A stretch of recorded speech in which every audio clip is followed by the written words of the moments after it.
Hi. It's near the end of March and the year is 29 AD. A group of 12 men, together with their master, a teacher, a prophet, miracle worker, a man whom some even dared to call the long-promised Messiah, they were gathered together in an upstairs room to celebrate the Passover, the 8-day observance commemorating the freedom and exodus of the Israelites, the Jewish slaves, from Egypt, during the reign of Pharaoh Ramesses II. And it all culminates in this special feast day. It had been like that every year for the past 1300 years or so.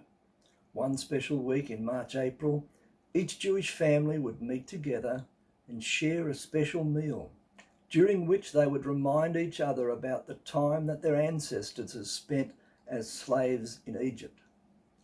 Even today, this feast is a time of family gathering and a special ceremony called a Seder, in which the story of the Passover is retold through the reading of an Haggadah. With its special foods, songs and customs, the Seder is the focal point of the Passover celebration.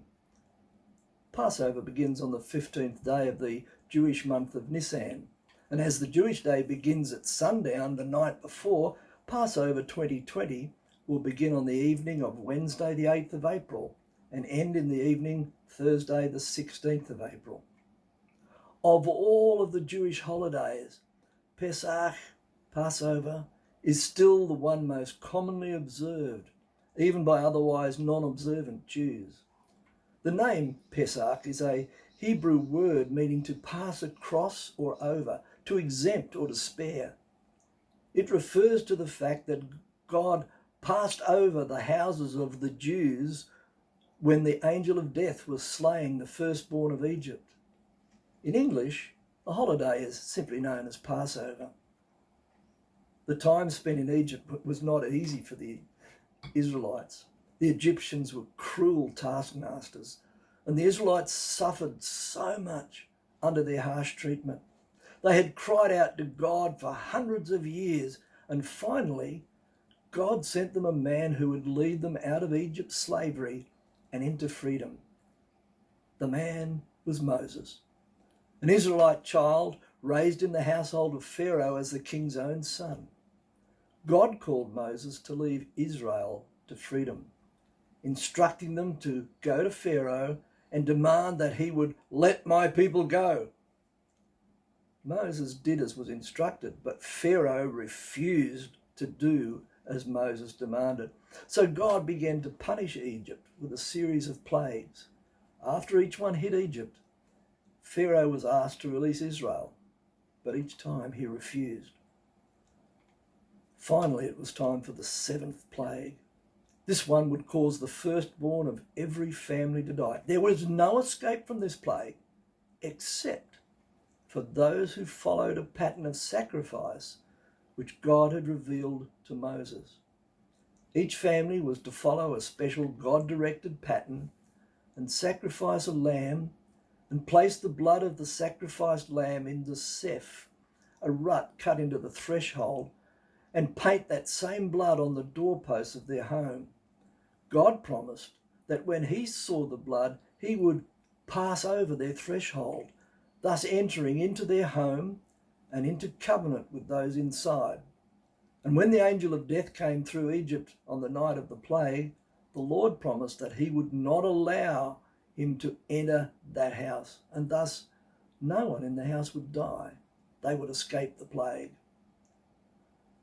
After this plague hit Egypt and Pharaoh's own son died, he relented and he let Israel go. But it wasn't long before Pharaoh changed his mind and took an army out to bring Israel back. But God had been the one who had brought Israel out, and he protected them, leading them safely through the sea and causing Egypt's army to drown in it as they pursued the Israelites. And so for hundreds of years since, Israel had celebrated this great event with this week of religious observances, culminating in the special feast, the Passover. The instructions for the conduct of this meal were given by God to Moses. Each aspect of the meal was filled with significant meaning. Special psalms, readings, recitations during its course, they all reminded Israel of their deliverance from Egypt and the sacrifice of the lamb. But this Passover meal in 29 AD would be different for the 12 men in that upper room. The master told them that this would be the last meal that he would have with them before he would suffer. They didn't quite know what he meant. And as the meal progressed, their master, Jesus, the son of a carpenter from Nazareth, described by the Jewish scribe, the historian Flavius Josephus, as a wise man, if it be lawful to call him a man, for he was a doer of wonderful works, a teacher of such men who receive the truth with pleasure. Jesus spoke of this Passover meal in a way that they had never heard before. When he broke the bread, he told them that his body would likewise be broken for them. He said that they should remember him each time they broke the bread together. Then after the meal, as he took the cup of wine, he told them that his blood would be poured out like the wine in the cup for them. He said that they should remember him each time they drank the special cup.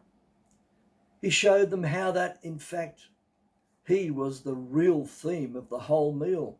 And just as God had once saved Israel from physical bondage in Egypt, so he, the one whom John the Baptist called the Lamb of God, would by his perfect sacrifice deliver mankind from a greater bondage, the bondage of sin.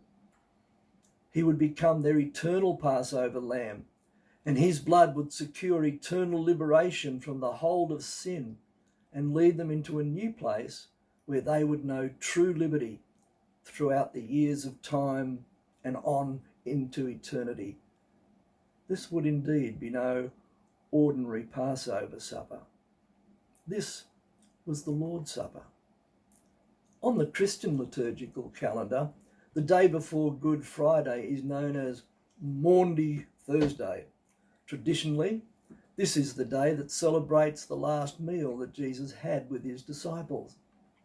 And of course, it also means that it was the night on which Jesus was betrayed by Judas in the Garden of Gethsemane. The name Maundy is derived from the Latin word mandatum, meaning a commandment or mandate.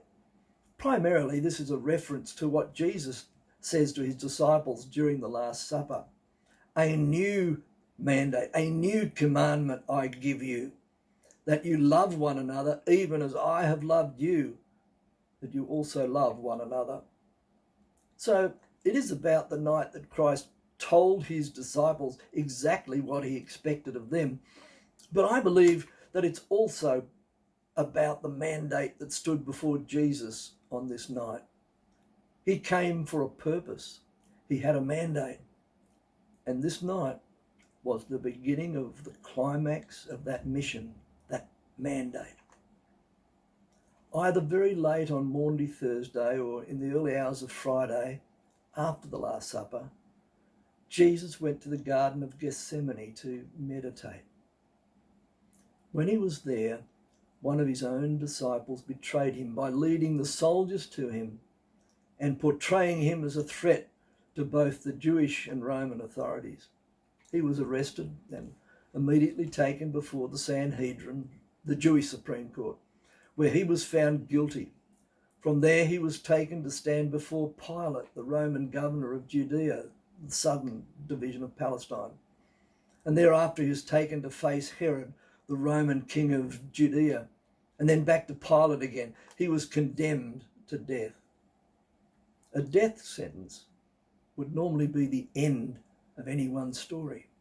But this isn't just anyone's story.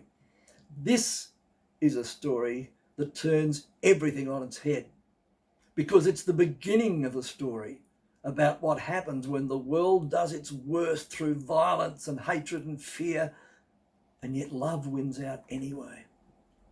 It's a story of love that was rejected and buried, and yet love was too strong to stay in the ground.